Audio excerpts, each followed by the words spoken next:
It's Dice Dye, where I dye yarn based off of what the dice tell me to do. And today it is episode 60, so we are doing a super episode. I have picked 5 of the different methods, and we are going to use the same colors across all 5 methods. And we're going to see how different the colors turn out depending on the method that we use. To keep things consistent, we're going to be using the exact same base. So let's roll for our base. 7, Furling Decay. We are going to use 4 colors on every method. We're going to stick with our dye powders because we are doing tonal and speckle, and those require dye powders. So let's roll for our 4 dye powders. 19, Flamingo Pink. 50, True Turquoise. 32, Cayenne Red. And 36, Lichen. For our tonal, is it even or uneven? Uneven. What is our percentage for Flamingo? 40. Percentage for True Turquoise? 30. And our percentage for Cayenne? 10%, which leaves 20% for Lichen. And what is our DOS? 0.25%. I've pulled our color cards, and I really like these colors together. I think they look good. So the 5 methods I picked were tonal, speckle, stripes, swirl, and twist. I took the opportunity to also test how many skeins should be in a pan for furling, because it's more than my standard 3 due to the thickness of furling. It's a little bit less thick than my merino blends, and so I needed to figure out how many to have in a pan. The color for the tonal surprised me because I thought it would end up being more purple, but as you see later, it's not. Also, if you remember a Dice Dye video from 2 weeks ago where I talked about True Turquoise being a pain, those woes continued for me here. I had such a hard time getting the color to take to any of the yarn. It leached out of everything except the speckle. And here you can see it spreads really well on the speckle and it attached better, but for everything else, it did not want to take to the yarn. It does make me wonder if the tonal would have been different had the dye taken to the yarn. I am hoping to test out a new batch of the dye to see if it was just my batch, and we'll hope for the best there. I also chose one order for the colors and used it for all of the methods. So Flamingo Pink was used first, then Cayenne Red, then True Turquoise, and finally Lichen. I tried to keep everything as consistent as possible so we could really see just how different the colors looked based on the method. The only thing that wasn't consistent was the amount of skeins used in each. For the tonal and swirl, I used 4, and for the speckle and stripes, I used 5. Twist always uses 6 full skeins. I tried using 8 with furling before, and the pan was just so crowded. I went back to 6 after that.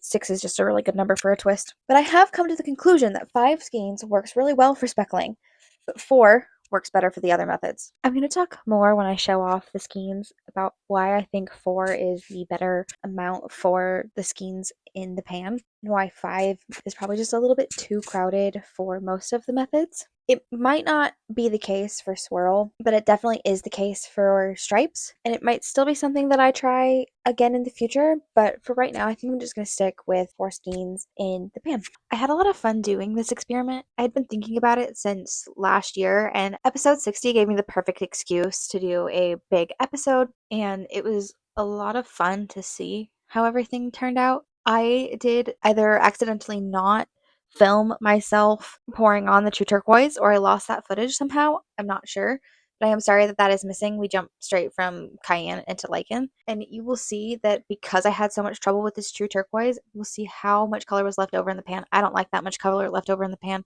I had to refresh the pan, and that pan had been in the oven before. And so this was like the 3rd time I reset this. So I had to refresh the water and get on to adding the lichen. I knew at this point that it wasn't going to take, and so there was nothing else that I could do. And as you can see here, the color just continues to leak out. It did not want to take. It was a pain. I will say I definitely will do this again in the future with different colors. I'm also thinking that for the next big episode that we do like variations on multiples, like how many different multiples can we do, between like a tonal and a speckle and a twist, like just add them all together in different ways. I think that would be really interesting. We'll see kind of how I work that one out later.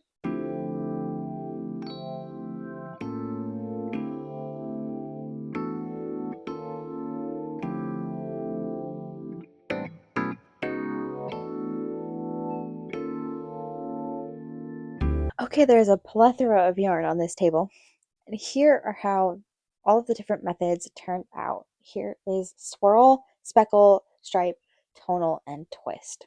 And ignore the twine. This is just how I tell different bases apart.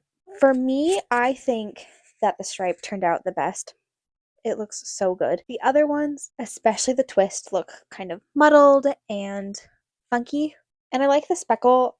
It's either not speckled enough for my taste, or I am just not happy with how the speckled colors look together, because the speckling always looks different than the dye solution. And the tonal, I said this earlier that it turned out different. It is like a very pinkish brown, and I don't think that's picking up on the camera. It has a huge amount of pink undertones in it.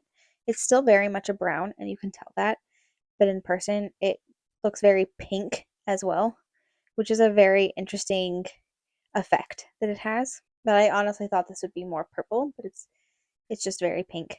With the stripes and doing 5, like I said, I think it works on the speckle, but with the stripes, I think that the pan was too crowded, and so the dyes couldn't get into like the crevices between the yarn and into all the spots, and it left white patches. And with that turquoise kind of coming out, it was a little bit harder to kind of squish that dye into the yarn because I was afraid it would just smush into the rest of the colors. And so I didn't push nearly as hard massaging that dye into the yarn as I usually would have.